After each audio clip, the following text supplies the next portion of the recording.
Everyone, welcome to Genic education. This is your teacher Anup Tiwari. I hope आप लोग बहुत अच्छे से होंगे। अपने लिए, अपने करियर के लिए, अपने फ्यूचर के लिए, अपने मम्मी पापा के लिए मस्ती से पढ़ाई कर रहे होंगे। तो फ्रेंड्स, यहां पर जेनिक एजुकेशन एक बहुत ही यूनिक सीरीज लाया है आप लोगों के लिए, और ये जो यूनिक सीरीज है इसका नाम है आफ्टर गेट रिजल्ट सीरीज 2022। बहुत सारे स्टूडेंट्स हैं जिन्होंने गेट के एग्जाम दे दिए हैं, कुछ दिनों के बाद आपके रिजल्ट आने वाले हैं, और ऐसे बहुत सारे स्टूडेंट्स भी हैं जो गेट की एग्जाम के लिए प्रिपरेशन करना चाहेंगे, जो अभी ग्रेजुएशन कर रहे हैं अलग अलग ब्रांचेस से। कोई सेकंड ईयर का स्टूडेंट होगा, कोई थर्ड ईयर का स्टूडेंट होगा। तो अगर वो ये सोचता है कि सर गेट एग्जाम देने के बाद वो किस टाइप की अपॉर्चुनिटीज उसको मिल सकती हैं, किस तरह से वो अपना करियर बना सकता है, क्या पीएसयू के अलावा भी कुछ चीजें होती हैं जिसमें वो अपने आप को एनरोल कर सकता है, तो उसके बारे में ये जो हम सीरीज लाए हैं उससे उसको बहुत सारा फायदा मिलेगा। ठीक है, इससे पहले मैंने एक वीडियो बनाया है जिसमें जो मैकेनिकल इंजीनियरिंग के स्टूडेंट हैं, यहां पर अगर आप लोग थोड़ा ध्यान से देखें, हमने मैकेनिकल इंजीनियरिंग पे मैं यहां पर वीडियोस बना रहा हूं। वैसे ही अगर आपके देवेश सर जो हैं, देवेश पाठक सर, वो सिविल इंजीनियरिंग के लिए बना रहे हैं। पंकज सर, सोहेल सर और चंदन सर आपके EECIN के लिए जो आपके क्या वीडियोस बना रहे हैं। और इसी तरह की सीरीज इस पूरे मार्च महीने में हम आप लोगों को देंगे, जिससे आप लोगों को बहुत ज्यादा फायदा होगा। फ्यूचर अपना आगे आपको क्या करना है, किस तरह से आपके रैंक के हिसाब से आप कौन सी IITs में जा सकते हैं, कौन से NITs में जा सकते हैं, ठीक है, कौन कौन से मैनेजमेंट कॉलेजेस में कहां आप लोग पढ़ सकते हैं, सारी जानकारी यहां पर इस सीरीज में आपको दी जाएगी फ्री ऑफ कॉस्ट। सो इस वीडियो को स्टार्ट करने से पहले प्लीज सेशन को लाइक जरूर कर दीजिएगा। और अगर आपके फ्रेंड्स हैं जो मैकेनिकल इंजीनियरिंग से बिलोंग करते हैं, सिविल इंजीनियरिंग से बिलोंग करते हैं, इलेक्ट्रिकल, इलेक्ट्रॉनिक्स, कम्युनिकेशन या इंस्ट्रूमेंटेशन ब्रांच के हैं, तो आप उनको हमारी ये वीडियोस जरूर शेयर करें, ताकि उनको अपना फ्यूचर में जो भी उनको प्लानिंग है वो प्रॉपर करने में आसानी हो। तो यहां पर फ्रेंड्स, जिन बच्चों ने भी गेट 2022 दे दिया है, ठीक है, या जो गेट की प्रिपरेशन कर रहे हैं, यहां पर हम आपको बताएंगे कि जो प्रीवियस ईयर्स कट ऑफ्स हैं, ठीक है, जो भी IITs होते हैं आपके, वहां पर जो भी आप ब्रांच ऑप्ट करना चाहते हैं, अगर आप अपना पोस्ट ग्रेजुएशन करना चाहते हैं, तो उसके लिए आपके पास जो जो IITs हैं उसमें कितने कट ऑफ जाते हैं, क्या आप एंटिसिपेट कर सकते हैं अपने मार्क्स के अकॉर्डिंग कि आप कौन से IITs में एडमिशन ले सकते हैं, कहां आप एडमिशन नहीं ले सकते हैं, कहां आपके हाई चांसेस हैं, कहां आपके चांसेस थोड़े लो हैं, ये सारी चीजें मैं आपको डिस्कस करूंगा। तो यहां पर जो मेनली जो इस ब्रांच के बारे में हम डिस्कस कर रहे हैं वो है मैकेनिकल इंजीनियरिंग।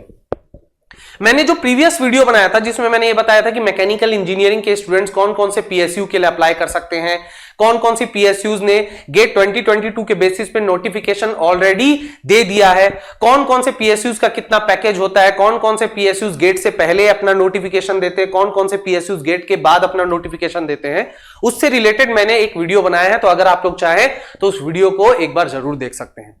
उस वीडियो में मैंने बहुत अच्छे से एक चीज समझाया था कि गेट एग्जाम का मतलब सिर्फ PSU में सिलेक्शन होना ही नहीं रहता है। गेट एक बहुत ही ब्रॉडर एग्जाम है। गेट के थ्रू आप IITs में, NITs में, रीजनल इंजीनियरिंग कॉलेजेस में, गवर्नमेंट कॉलेजेस में आप क्या कर सकते हैं, मास्टर्स की क्या कर सकते हैं, आप लोग मास्टर प्रोग्राम पे एनरोल कर सकते हैं। लेकिन अगर मैं आप लोगों को यहां पर यह बोलूं कि सिर्फ गेट के थ्रू आप लोग सिर्फ MTech ही नहीं बल्कि ऐसे बहुत सारे डिफरेंट कोर्सेज हैं जिसमें आप लोग क्या कर सकते हैं, अपने आप को एनरोल कर सकते हैं, तो यह बात गलत नहीं होगा। ठीक है, देखिए, अगर मैं IITs की बात करता हूं, जैसे यहां पर हम किस IIT के बारे में आज हम बात करेंगे, आज हम IIT दिल्ली के बारे में बात करेंगे। ठीक है, मुझे ज्यादा इसके बारे में समझाने की जरूरत नहीं है कि IIT दिल्ली कितना अच्छा कॉलेज है, कितना बड़ा कॉलेज है। This is the college, this is the institute of national importance. ठीक है, बहुत कम ही ऐसे इंस्टीट्यूट होते हैं जो नेशनल लेवल पे इतने इंपॉर्टेंट होते हैं। ठीक है, जिसमें IITs आता है, IIT दिल्ली आता है, और IIT Delhi one of the oldest IITs है with IIT Bombay, Kanpur, Kharagpur and so on. ठीक है, तो यहां पर जितने भी IITs हैं इनमें जो जो ब्रांचेस हैं आपके, जो यहां पर मैं मैकेनिकल इंजीनियरिंग से डील कर रहा हूं, तो मैकेनिकल इंजीनियर IIT दिल्ली में कौन कौन से ब्रांचेस को ऑप्ट कर सकता है, ठीक है, कौन कौन से कोर ब्रांच होते हैं, कौन कौन से इंटरडिसिप्लिनरी ब्रांच होते हैं, उन सबके बारे में मैं आपको बताऊंगा। उसमें क्या गेट का कट ऑफ जाता है वो मैं आप लोगों को बताऊंगा। लेकिन मैं आप लोगों को उस पोर्शन में जाने से पहले यह भी बता देता हूं कि अगर आप मैकेनिकल इंजीनियरिंग से बिलोंग करते हैं और अगर आप IIT दिल्ली में एडमिशन लेना चाहते हैं, तो बहुत सारे तरीके से आप यहां पर एडमिशन ले सकते हैं। बहुत सारे यहां पर कोर्सेज होते हैं जिसमें with the help of GATE exam की मदद से आप एडमिशन ले सकते हैं, जिसमें सबसे पहला और सबसे ऑब्वियस जो होता है वो MTech होता है। ये हम सभी को पता रहता है कि हां सर, MTech में हम जो एडमिशन अगर हम लेना चाहते हैं तो MTech में मुझे गेट का एक वैलिड स्कोर होना बहुत जरूरी है। ठीक है, इसके अलावा अगर मैं पोस्ट ग्रेजुएशन करना चाहता हूं तो मैं और कौन कौन से डिपार्टमेंट के लिए, कौन कौन से मैं यहां पर कोर्सेज के लिए अप्लाई कर सकता हूं, तो यहां पर सिर्फ एमटेक ही नहीं होता है बेटा, यहां पर एमएस भी होता है, यानी कि मास्टर इन साइंस। ठीक है, ये जो आपके ब्रांचेस होते हैं, ये जो आपके जो कोर्सेज होते हैं, कंपेयर टू एमटेक इनका जो कट ऑफ होता है वो थोड़ा सा कम होता है, और यहां पर इन कोर्सेज में आप क्या करते हैं, थ्योरेटिकल अप्रोच को ज्यादा पढ़ते हैं। ठीक है, यहां पर और आप क्या कर सकते हैं, एमएसआर जो है, यहां पर भी इस कोर्सेज को भी ऑप्ट कर सकते हैं। एमएसआर का मतलब होता है master in science and research, जो कि आपके रिसर्च, अगर आप रिसर्च करना चाहते हैं, अगर आप यहां पर प्रैक्टिकल एप्लीकेशन पे ज्यादा फोकस करना चाहते हैं, तो आप इन प्रोग्राम्स में भी एडमिशन ले सकते हैं, इन कोर्सेज में भी आप एडमिशन ले सकते हैं। इसके अलावा क्या होता है सर, इसके अलावा आप पीएचडी में भी एडमिशन ले सकते हैं। अब आप लोग में से बहुत सारे स्टूडेंट होंगे जो सोचेंगे सर पीएचडी में तो एडमिशन एमटेक के बाद ही होता है, तो ऐसा नहीं होता है फ्रेंड्स, आप डायरेक्टली पीएचडी में भी एडमिशन ले सकते हैं इन आईआईटीज। ठीक है, अब पीएचडी को भी अगर मैं थोड़ा सा अच्छे से समझाने की कोशिश करूं, अगर मैं आप लोगों को थोड़ा सा अच्छे से समझाने की कोशिश करूं, तो यहां पर भी आप दो तरीके से कर सकते हैं। सर एमटेक करने के बाद मैं पीएचडी कर सकता हूं, या फिर मैं डायरेक्टली इसमें एनरोल कर सकता हूं, या फिर मैं इसमें डायरेक्टली एनरोल कर सकता हूं, या फिर मैं ड्यूअल डिग्री ले सकता हूं, या फिर मैं क्या कर सकता हूं, ड्यूअल डिग्री ले सकता हूं। एमटेक के बाद जो आप पीएचडी करते हैं वो बड़ी कॉमन सी नॉलेज है, वो सभी को पता होता है। डायरेक्टली जिसमें आप एनरोल करते हैं उसमें भी आपके पास एक प्रॉपर गेट स्कोर होना चाहिए, एक वैलिड गेट स्कोर होना चाहिए, गेट आपका क्वालिफाइड होना चाहिए। कंपेयर टू एमटेक बच्चा आपका क्या होता है ना, कंपेयर टू एमटेक आपके जो डायरेक्टली जो आपके प्रोग्राम होते हैं, इसमें आप क्या करेंगे, थोड़ा सा कम गेट स्कोर पे आपका एडमिशन होगा, लेकिन इसमें जो आपका बीटेक में जो मार्क्स हैं, ठीक है, जो भी आपका सीजीआई है, एसपीआई है, वो आपका अच्छा होना चाहिए, तो आप यहां पर डायरेक्टली एडमिशन ले सकते हैं। और ड्यूअल डिग्री में आपका क्या होता है, एमटेक प्लस पीएचडी का आप एनरोल कर सकते हैं। इसके अलावा यहां पर एक एमडेस करके प्रोग्राम होता है, एमडेस यानी कि मास्टर इन डिजाइन कोर्स होता है, जो कि गेट के थ्रू तो नहीं, लेकिन CEED करके एक एग्जाम होता है। इसके बारे में मैं आप लोगों को डिटेल में एक अलग वीडियो में बता दूंगा। CEED करके एक एग्जाम होता है जिसके थ्रू आप यहां एमडेस में एडमिशन ले सकते हैं। ठीक है, अब बहुत ही कम बच्चों को यह पता होता है, बहुत ही कम बच्चों को यह पता होता है कि जिस तरह से फॉरेन की जो यूनिवर्सिटीज हैं उनमें समर में भी एडमिशन होता है, विंटर में भी एडमिशन होता है, यानी कि साल में 2 बार एडमिशन होता है। आप में से बहुत ही कम स्टूडेंट को यह पता होगा कि आईआईटीज में भी समर एंड विंटर एडमिशंस होते हैं। जो समर में, ये सब जो बात कर रहा हूं मैं समर एडमिशन की बात कर रहा हूं, मतलब यहां पर आपके गेट स्कोर के थ्रू आप यहां पर एमटेक में या ये डिफरेंट कोर्सेज में आप क्या करते हैं, ऑप्ट करते हैं, आप एडमिशन लेते हैं। लेकिन आईआईटीज अपना जो फॉर्म्स है वो विंटर सीजन में भी, विंटर के टाइम भी निकालती है, और उसके थ्रू भी आप डायरेक्टली वहां पर क्या कर सकते हैं, मास्टर प्रोग्राम कर सकते हैं, एमटेक में एनरोल हो सकते हैं, मास्टर इन साइंस में एनरोल हो सकते हैं, master in science and research में आप एनरोल हो सकते हैं। तो आपके पास जो अपॉर्चुनिटीज है, आपके पास जो मौके हैं वो इनफाइनाइट है, अनलिमिटेड है, अगर आप लोग थोड़ा सा भी अपने करियर को लेकर सीरियस हैं और लाइफ में कुछ अच्छा करना चाहते हैं तो। ठीक है, आईआईटीज आपको वो हर अपॉर्चुनिटी प्रोवाइड करता है जिससे आप एक अच्छा करियर अपना बना सकते हैं। अब आप बोलेंगे सर प्लेसमेंट पर भी एक वीडियो बनाइएगा, सर आईआईटीज के बाद किस जगह जा सकते हैं, सर आईआईटी के बाद तो मैं सिर्फ एक टीचर बन के रह जाऊंगा, तो मैं एक प्रॉपर वीडियो बनाऊंगा। ये जितनी भी आपकी गलतफहमी है, जितनी भी आपकी मिथ है, ठीक है, इन सबको मैं तोड़ूंगा। इसके लिए मैं अलग से वीडियो बनाऊंगा, यहां पर मैं पूरा डिस्कस नहीं करूंगा क्योंकि वीडियो बहुत लंबा हो जाएगा। हमें यहां पर एमटेक के बारे में डिस्कशन करना है कि अगर आईआईटी दिल्ली में एक मैकेनिकल इंजीनियरिंग का स्टूडेंट है जो एमटेक में एडमिशन लेना चाहता है, तो कौन कौन से ब्रांचेस में वो जा सकता है, कौन कौन से इंटरडिसिप्लिनरी ब्रांचेस में अप्लाई कर सकता है, कितना गेट स्कोर चाहिए रहेगा, इस सब के बारे में मैं बताऊंगा, और इनसे रिलेटेड एक प्रॉपर वीडियो भी मैं बताऊंगा। लेकिन आप इसके लिए कमेंट जरूर करिएगा कि आपको यह वीडियो चाहिए या नहीं। ठीक है, चलो तो यहां पर हम लोग आ जाते हैं अपने मेन टॉपिक पे। यहां पर सर हम बात कर रहे हैं आईआईटी दिल्ली के बारे में। सर हम बात कर रहे हैं आईआईटी दिल्ली के बारे में। मैंने यहां पर 3 साल का गेट स्कोर का मैंने एनालिसिस किया है, सेशन 2018-19, 2018-19, 19-20 एंड 2021, ये 3 सेशंस का मैंने किया है। इसका मैंने जो भी इंफॉर्मेशन है मैंने निकाला, ठीक है। और यहां पर आप लोग एक चीज देखेंगे कि ओवरऑल जो कट ऑफ मार्क्स है वो लगभग सेम है। कुछ कैटेगरीज में जो कंपटीशन है वो इंक्रीज हुआ है ओवर द ईयर्स।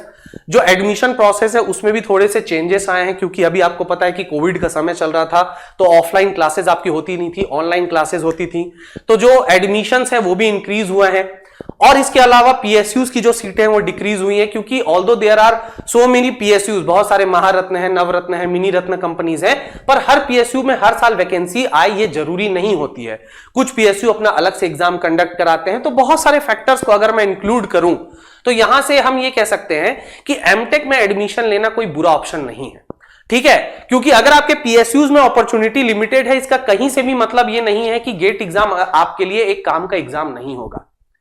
जितनी भी ओल्ड आईआईटीज हैं, अगर आप ओल्ड आईआईटीज में एडमिशन लेते हैं और आप अपने करियर के लिए थोड़ा सा भी सीरियस हैं, तो ओल्ड आईआईटीज आपको 100%, चलिए अगर मैं थोड़ा सा यहां पर थोड़ा सा केयरफुल भी आपसे बोलना चाहूं तो 90 to 100% इनका प्लेसमेंट होता है। मैं ओल्ड आईआईटीज की बात कर रहा हूं, और न्यू आईआईटीज में 80 to 90% भी आपका प्लेसमेंट रेट होता है, ठीक है। कुछ केसेस में तो जो बच्चों से हमने बात की, क्योंकि जेनिक एजुकेशन के बहुत सारे स्टूडेंट आउट ऑफ जो आईआईटीज में पढ़ते हैं, ठीक है, छोटे छोटे इंजीनियरिंग कॉलेज से निकले वो बच्चे आईआईटीज में पढ़ते हैं, वो ये तक बताते हैं कि कंपेयर टू बीटेक, आईआईटीज में जो एमटेक के स्टूडेंट होते हैं, जो पीएचडी में स्टूडेंट होते हैं, उनको ज्यादा अच्छी अपॉर्चुनिटीज मिलती है, उनको और अच्छा पैकेज मिलता है।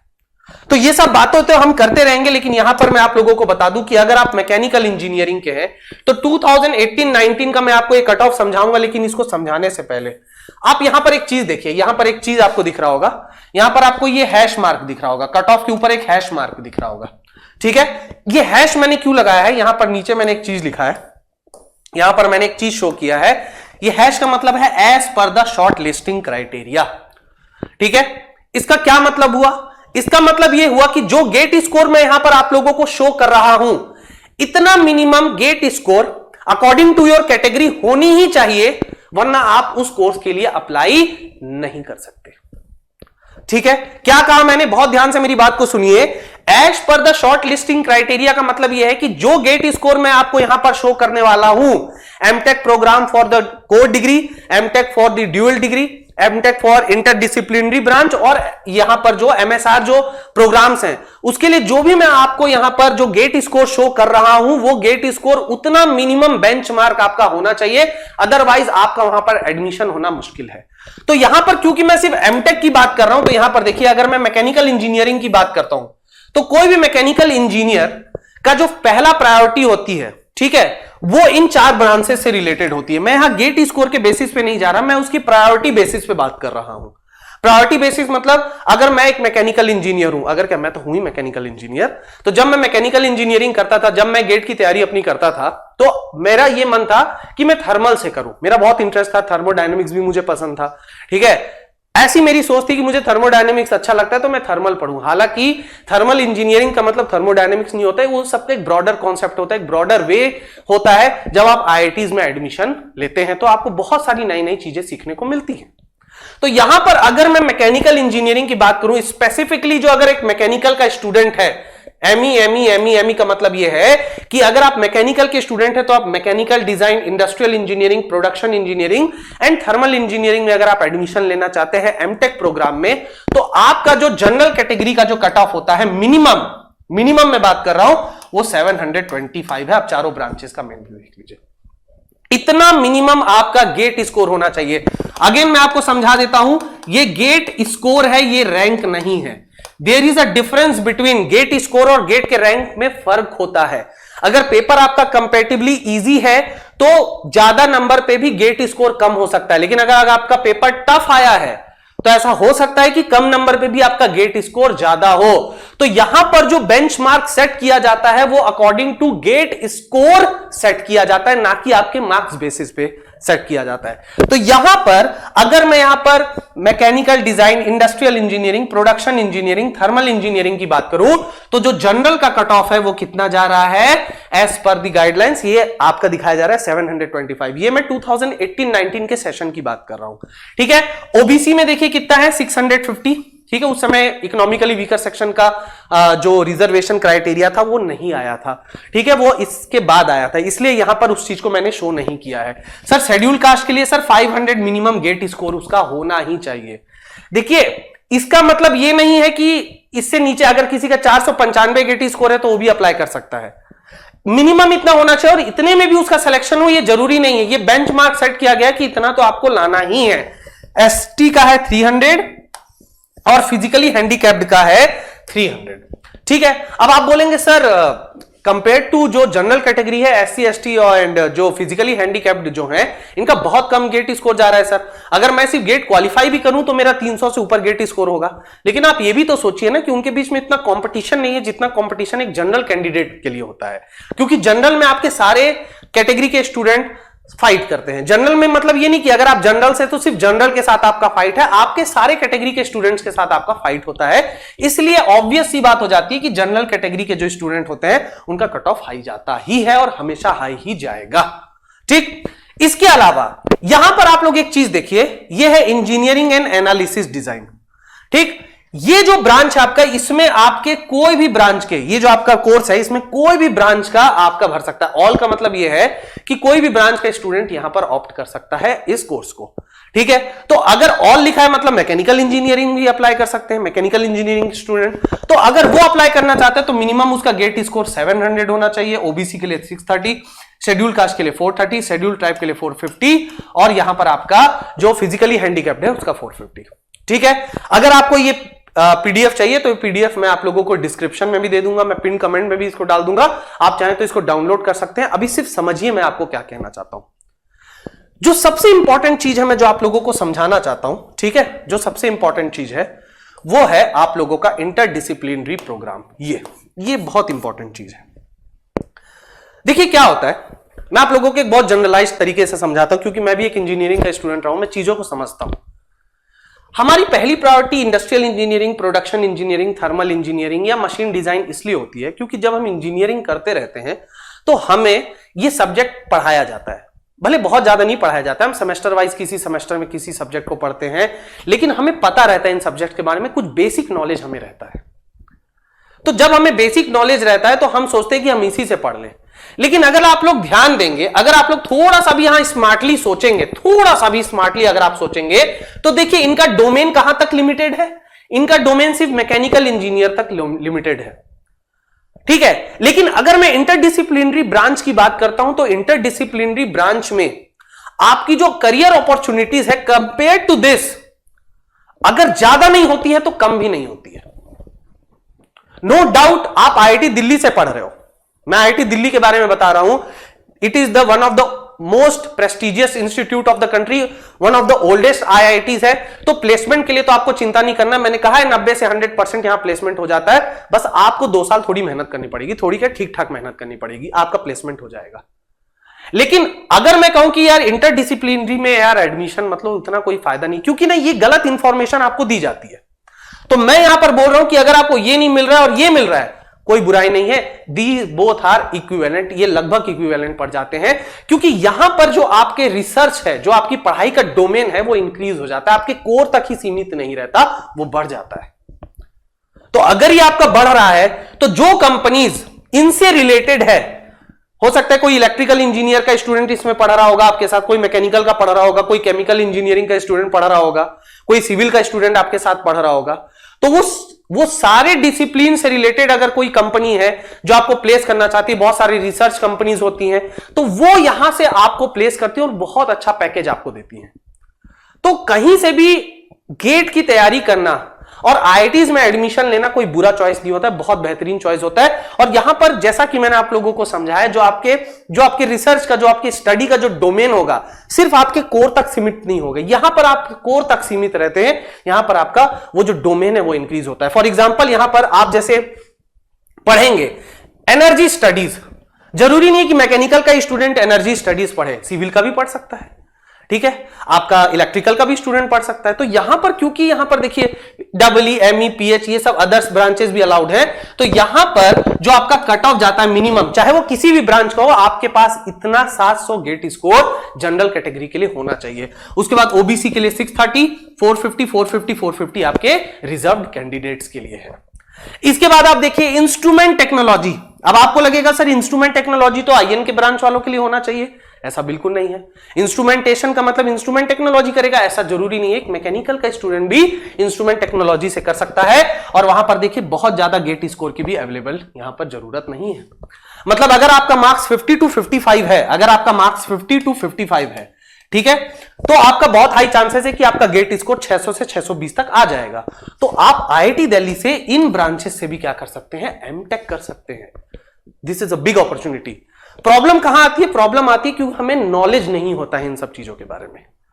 तो ये जो जैनिक है, हम आपको यही चीज के लिए हम आपको ये सिखाना चाह रहे हैं कि आप लोग यहां से भी अपने करियर को बूस्ट दे सकते हैं। और जो लास्ट यहां पर मैं आपको दिखा रहा हूं, telecom tech and management. Telecom tech and management, यहां पर आपको लगेगा सर यहां पर तो ऐसा देख के लग रहा है कि ये इलेक्ट्रॉनिक्स एंड टेलीकम्युनिकेशन वालों का है। ऐसा नहीं है, यहां पर भी सारे ब्रांचेस के स्टूडेंट भर सकते हैं और इनका भी जो गेट स्कोर है कोई कम नहीं है बेटा, काफी हाई। अगर मैं जनरल कैटेगरी एंड ओबीसी की बात करूं तो ठीक ठाक कट ऑफ इसका जा रहा है। ठीक है, तो ये रहा आपके एमटेक का प्रोग्राम। अगर आप एमएसआर यानी कि master in science and research में अगर आप जाना चाहते हैं तो यहां पर भी आप गेट स्कोर के थ्रू जा सकते हैं। और यहां पर आप देखिए जो मैकेनिकल इंजीनियरिंग है, क्योंकि यहां पर बहुत सारे ब्रांचेस अलाउड हैं, लेकिन मैं मैकेनिकल की बात करूंगा तो मैकेनिकल के स्टूडेंट का जो कट ऑफ है 725 है। अब थोड़ा कंपेयर करो, अब कंपेयर करो, आप इस प्रोग्राम को कंपेयर करो और यहां पर इस प्रोग्राम को कंपेयर करो जो एमटेक का है। यहां पर आपके जनरल का है 725 और यहां पर आपके भी जनरल का है 725 according to the shortlisting criteria. इसका मतलब अगर कंपटीशन सेम है, अगर गेट स्कोर सेम जा रहा है तो करियर अपॉर्चुनिटी भी सेम होगी। और यही चीज जैनिक आपको समझाना चाहता है, यही चीज जैनिक आपको कन्वे करना चाहता है। इसके बाद बहुत ज्यादा चीज बताने को रह नहीं जाती है, क्योंकि इसके बाद मैं सिर्फ आपको ईयर वाइज ही कट ऑफ बताता जाऊंगा। 18-19 के बाद में आपके 19-20 में आ जाऊंगा। 19-20 में भी अगर आप देखेंगे मैकेनिकल में मशीन डिजाइन, आपके इंडस्ट्रियल इंजीनियरिंग, प्रोडक्शन और थर्मल में आपका कट ऑफ देखिए उतना का उतना ही है। अब आप बोलेंगे सर ये तो पिछड़ा ही आपने कॉपी कर दिया क्या? ऐसा नहीं है, मैंने क्या कहा, ये बेंचमार्क है, इतना आपको लाना ही पड़ेगा। ठीक है, 650 इकोनॉमिकली वीकर सेक्शन, यहां पर देखिए इकोनॉमिकली वीकर सेक्शन आ चुका था। ठीक है, 650 आपका ओबीसी, एससी एसटी के लिए देखिए 500, ठीक है, और एसटी के लिए 300 और फिजिकली हैंडीकैप्ड के लिए भी आपका कितना है 300 गेट स्कोर मिनिमम रिक्वायरमेंट है। इसके अलावा sir engineering and analysis design में 700 देखिए यहां पर लगभग आपका कंपटीशन सेम है। जितना आप जनरल कैटेगरी के स्टूडेंट को रिक्वायरमेंट है उतना ही आपका इकोनॉमिकली वीकर सेक्शन का जो स्टूडेंट है उसको भी इतना ही गेट स्कोर मिनिमम लाना पड़ेगा। ठीक है, अब यहां एक और चीज मैं आप लोगों को इंपॉर्टेंट बता देता हूं, डिफरेंस बिटवीन ये कोर जो है आपके कोर से जो आप डील करते हैं और जो आप इंटरडिसिप्लिनरी से जो आप डील करते हैं, इसको भी मैं थोड़ा अच्छे से आपको समझा देता हूं। देखिए यहां पर डायरेक्टली आपके गेट स्कोर पे डिपेंडेंट हो जाता है इन कोर्सेज पे एडमिशन लेना, लेकिन अगर आप इंटरडिसिप्लिनरी प्रोग्राम में अगर आप एडमिशन लेना चाहते हैं तो वहां पर आपसे इंटरव्यू किया जाता है। एक बार आपको इंटरव्यू के लिए बुला लिया गया, तब आपका गेट स्कोर कितना है कोई मायने नहीं रखता, तब वो सोली डिपेंड कर जाता है कि आप किस तरह से इंटरव्यू दे रहे हैं। आई होप आपको ये चीज समझ में आ रहा होगा। कोर के लिए कोई ओरिएंटेशन प्रोग्राम हो सकता है अकॉर्डिंग टू कुछ आईआईटीज अपना इंटरव्यू रख भी सकती है, बट जनरली इतना इंटरव्यू नहीं होता है। लेकिन जो इंटरडिसिप्लिनरी ब्रांच है उसके लिए इंटरव्यू आपको फेस करना पड़ता है। अगर आप इंटरव्यू अच्छा दे दिए तो डजंट मैटर कि आपके बगल में बैठने वाला लड़का आपसे 200 ज्यादा स्कोर लाया है गेट का, अगर आपका इंटरव्यू उससे अच्छा गया है तो आपको पहले सिलेक्शन दिया जाएगा। ये इंटरडिसिप्लिनरी प्रोग्राम के फायदे भी होते हैं। और जैसा कि मैं आपको बार बार समझा रहा हूं, करियर अपॉर्चुनिटीज में कोई गैप नहीं होता है। जो करियर अपॉर्चुनिटी इनको दी जाएगी वही करियर अपॉर्चुनिटी इंटरडिसिप्लिनरी प्रोग्राम में पढ़ने वाले बच्चे को दी जाएगी। द ओनली डिफरेंस इज कि वहां पर उस बच्चे को नॉलेज की कमी होती है। जैसा कि मैंने आपको बताया, समर में भी एडमिशंस होते हैं, विंटर में भी एडमिशन होते हैं, सितंबर, अक्टूबर, नवंबर में भी फॉर्म आते हैं आईआईटीज के, जिसमें आप एमटेक प्रोग्राम में एनरोल कर सकते हैं। लेकिन ये आपको नहीं पता होगा, ये आपको नहीं पता होगा। ठीक है, और पता होगा तो अच्छी बात है, क्योंकि जिन स्टूडेंट्स को ये बात पता है इसका मतलब वो थोड़ा सा सीरियस है, डेडिकेटेड है, वो चाहते हैं कि वो अच्छे इंस्टीट्यूट से पढ़े। ठीक है, तो यहां पर भी अगर आप इंटरडिसिप्लिनरी ब्रांच का देखें तो 650, 620, 700 गेट स्कोर, 650, 570, 700 गेट स्कोर। तो यहां पर ऑफ कोर्स जो जनरल कैटेगरी के स्टूडेंट्स है, जो इकोनॉमिकली वीकर सेक्शन के जो स्टूडेंट है, काफी ज्यादा कंपटीशन है उनमें, काफी ज्यादा गेट स्कोर उनको लाना पड़ेगा। ठीक है, अगर मैं 700 गेट स्कोर की बात कर रहा हूं तो उनको मोर देन 65 मार्क्स, 65 या 65 प्लस मार्क्स उनको स्कोर करना पड़ेगा, तब जाके उनका गेट स्कोर अप्रोक्सीमेटली 700 या उससे ऊपर बनेगा। तो आपको क्या ध्यान रखना है, सर कंपटीशन इंक्रीज हो रहा है, ठीक है, एप्लीकेशन बढ़ रहे हैं, पहले के कंपैरिजन में एप्लीकेशन थोड़े से कम हो गए, बट स्टिल गेट 2022 में 9.7 लाख एप्लीकेशन आए थे। इनमें कुछ ऐसे भी स्टूडेंट्स हैं जिन्होंने 2 या 3 फॉर्म भरे हैं अलग अलग, कोई एक मैकेनिकल ब्रांच का है तो इंजीनियरिंग साइंस का भी फॉर्म भरा है, वो प्रोडक्शन इंजीनियरिंग का भी फॉर्म भरा है उसने, तो वो डिपेंड कर रहा है, लेकिन स्टिल कंपटीशन तो है, और कंपटीशन क्योंकि हर साल इंक्रीज ही होगा, तो यहां पर आप लोगों को थोड़ा सा स्मार्ट बनना है। जितना पहले आपका गेट स्कोर है उससे ज्यादा ही आप स्कोर करने की कोशिश करिए, तो आप इन कोर्सेज में एडमिशन ले सकेंगे। चलिए ठीक है, इसके बाद थोड़ा सा मैं यहां पर एमएसआर का भी बता देता हूं। एमएसआर 2019-20 का जो सेशन था उसमें जो कट ऑफ गया था, अगेन आप देखिए 725 फॉर जनरल, ओबीसी का 725, लगभग बराबर कंपटीशन। यहां पर एससी का 500, एसटी का 300 और पीएच का भी कितना हो रहा है, 300 हो रहा है। So there is a very tough competition, और जैसा कि मैंने बताया करियर में कोई ऐसा नहीं है कि एक जगह ज्यादा अच्छा प्लेसमेंट है, एक जगह कम प्लेसमेंट है, बस आप मेहनत करेंगे। अब आप में से कोई स्टूडेंट मुझसे ये बोल सकता है कि सर आप तो बार बार मेहनत करने में, हम मेहनत नहीं करना चाहते सर, हम तो सर इसलिए पीएसयू में जाना चाहते हैं कि एक बार नौकरी लग जाए सर, स्टेबिलिटी आ जाए, हम टेंशन मुक्त हो जाए। सोच अच्छी है आपकी, लेकिन क्या है ना, अगर आप आईआईटी में एडमिशन ले लेते हैं और आपको ऐसा लगता है कि आईआईटी में एडमिशन लेने के बाद आप पढ़ाई नहीं करोगे, ऐसा नहीं होता, क्योंकि आईआईटी का माहौल ही ऐसा होता है जो आपको कंपेल करेगा कि आप खुद भी पढ़ने बैठ जाओ। क्यों आईआईटीज के स्टूडेंट हर जगह सेलेक्ट हो जाते हैं, अच्छी जगह सेलेक्ट होते हैं, उसका कारण यही है कि आईआईटीज में आप क्या होता है कि आप बहुत ज्यादा पढ़ने, आपका जो एम्बियंस ऐसा होता है, आपका एटमॉस्फेयर ही ऐसा होता है कि आपको खुद ही मन करेगा कि मैं बैठ के पढ़ूं, मेहनत करूं। और अगर आप 7.5 सीजीपीए या एसपीए से अगर आप ऊपर ला रहे हैं, ठीक है, तो डेफिनेटली आपके प्लेसमेंट के चांसेस बहुत हाई हो जाते हैं। ओके, चलिए इसके बाद last but not the least 2020-21 के सेशन की भी मैं बात कर लेता हूं।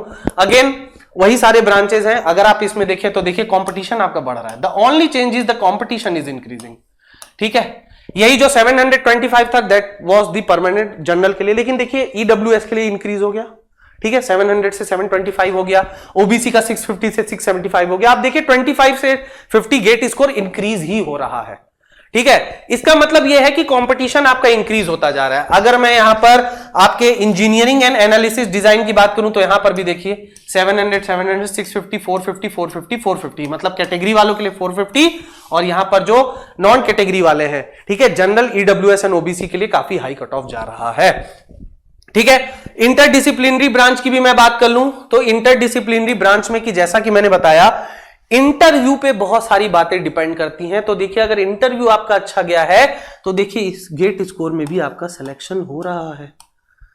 ये गेट स्कोर लाना कोई बहुत बड़ी बात नहीं है, ये गेट स्कोर लाना कोई बहुत बड़ी बात नहीं है। मतलब आप 400 गेट स्कोर, मतलब अगर आप 30 to 35 मार्क्स ला रहे हैं, 35 प्लस मार्क्स ला रहे हैं, तो भी आप आईआईटी दिल्ली से पढ़ सकते हैं। सोचिए इतनी बड़ी बात है।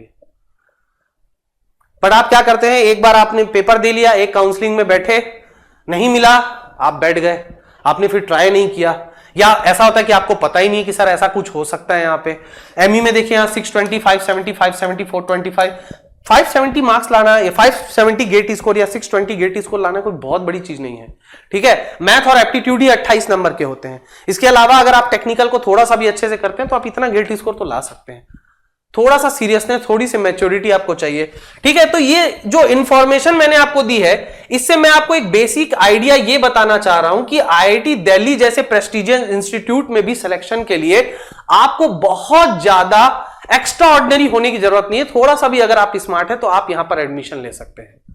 और इसी तरह से मैं और भी वीडियोस लाऊंगा, जितने भी आपके ओल्ड आईआईटीज हैं, ओल्ड आईआईटीज, ठीक है, ओल्ड आईआईटीज, आईआईएससी बेंगलोर, है ना, आफ्टर गेट के जो मिथ हैं आपके, है ना, AFTER, आफ्टर गेट, जो आप लोगों को गलत इंफॉर्मेशन दी जाती है। पता नहीं कौन आप लोगों को बोलता है कि एमटेक करोगे तो प्लेसमेंट नहीं है, एमटेक के बाद तो बस टीचरें बनते हैं। पता नहीं आप लोगों को ये सब कौन बोलता है। ये सारे मिथ सब मैं हटाऊंगा, इन पर मैं प्रॉपर वीडियोस लेके आऊंगा। ठीक है, तो अगला मेरा जो वीडियो होगा वो आईआईटी बॉम्बे के लिए जो मैकेनिकल इंजीनियरिंग के स्टूडेंट है उनका क्या गेट स्कोर होना चाहिए ताकि वो वहां पर जो ब्रांच में वो अलाउड है उसमें वो एडमिशन ले सके। और आईआईटी बॉम्बे तो जितनी भी आईआईटीज हैं, जितनी भी हमारे यहां जो रिसर्च इंस्टीट्यूट्स हैं, ठीक है, उसमें रैंक 1 में आता है, उसमें भी कोई डाउट नहीं होना चाहिए आपको। आईआईएससी नो डाउट मास्टर्स के लिए नंबर 1 कॉलेज है, बट ओवरऑल अगर हम देखें तो IIT Bombay is the top college of India. ठीक है, ना ही सिर्फ इंडिया में, वर्ल्ड में भी आईआईटी बॉम्बे का नाम होता है। ठीक है, सो हम ओल्ड आईआईटी से रिलेटेड आपको बताएंगे। मैं यहां पर प्लेसमेंट से रिलेटेड बहुत ज्यादा बातें नहीं कर रहा हूं क्योंकि प्लेसमेंट आपका हो जाएगा अगर आप थोड़ी सी भी अच्छे से मेहनत करेंगे तो आई होप आपको ये वीडियो अच्छा लगा होगा। ठीक है, जो मैंने यहां पर चीजें आप लोगों को समझाई है, मैं इससे रिलेटेड अच्छे अच्छे वीडियोस लेके आऊंगा। बहुत सारी अच्छी चीजें हम आपको बताएंगे। जेनिक ने एक न्यू इनिशिएटिव लिया है, एक यूनिक इनिशिएटिव लिया है, क्योंकि ऐसे जो गाइडेंस प्रोग्राम होते हैं अक्सर लोग उसको बहुत अच्छे से समझाते नहीं है, और अगर वो ऐसा कोई गाइडेंस प्रोग्राम लाते भी है तो बच्चों से पैसे लेते हैं। आई डोंट नो इन सब के लिए पैसे लेने की क्या जरूरत है। ठीक है, स्टिल हम आपको फ्री में कंटेंट प्रोवाइड कर रहे हैं। आप बस वीडियो को शेयर करिए, वीडियो को लाइक करिए। अगर आपको मेरा डिलीवरी पार्ट अच्छा लग रहा है तो कमेंट में बताइए। अगर आपको मुझसे कोई और अलग टाइप के वीडियोस चाहिए कि सर आप इस टॉपिक पे वीडियो बनाइए, तो आप कमेंट सेक्शन पे लिखिए। अगर आपके कमेंट सेक्शन से मुझे लगेगा कि हाँ ये वीडियो बनाने लायक है तो मैं इसे जरूर बनाऊंगा। जैसे कुछ स्टूडेंट्स कह रहे थे कि इंस्ट्रूमेंटेशन ब्रांच के लिए बनाइए, तो इंस्ट्रूमेंटेशन ब्रांच के लिए मैं बताना चाहता हूं कि इंस्ट्रूमेंटेशन ब्रांच के लिए जो हमारे पंकज सर, सोहेल सर और चंदन सर है वो वीडियो बना के देंगे, तो उसके लिए आपको परेशान होने की जरूरत नहीं है। ठीक है, तो इसी तरह से वीडियोस हम आपके लिए लाते रहेंगे। आपसे मुलाकात होगी नेक्स्ट वीडियो में। तब तक के लिए आप सभी लोग अपना ख्याल रखें, मस्त रहें। Thank you so much.